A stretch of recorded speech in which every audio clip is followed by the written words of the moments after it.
Je suis très impressionné par ce que j'ai vu là et ce que j'ai ressenti. C'est comme si je vivais l'époque du prophète sallallahu alayhi wa sallam.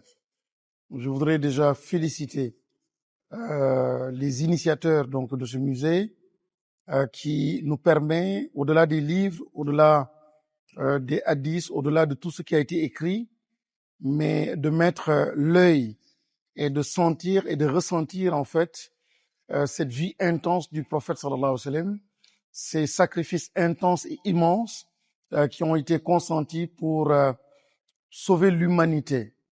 Lui-même a été une rahma, il a été une miséricorde pour l'humanité, et on voit la nature du sacrifice, la nature et l'immensité de sa générosité, de son combat.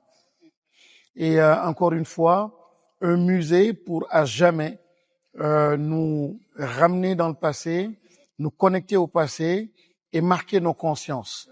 Un musée qui va beaucoup plus loin que simplement des textes, mais un musée en fait qui va imprimer la vie du prophète sallallahu alayhi wa sallam sur nos consciences, sur nos cœurs. Un musée tout simplement pour éduquer, pour façonner, pour accompagner.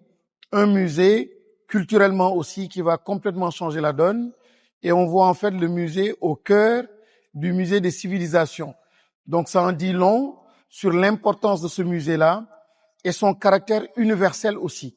Donc au-delà de l'islam, c'est aussi l'universalité qui est visée et la résilience, la résistance, les messages de paix, ses rapports aux femmes, ses rapports à l'environnement, ses rapports à la société, ses rapports à l'éducation.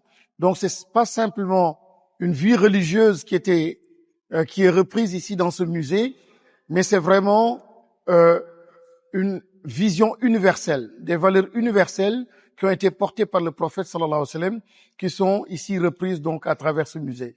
Encore une fois, merci pour les initiateurs, nous les soutenons, nous les encourageons, et vivement un partenariat aussi avec le ministère de l'Éducation nationale qui met en avant la dimension Dara, la dimension éducation tout simplement, et qui parle beaucoup de nouvelles initiatives pour la transformation humaniste de l'éducation.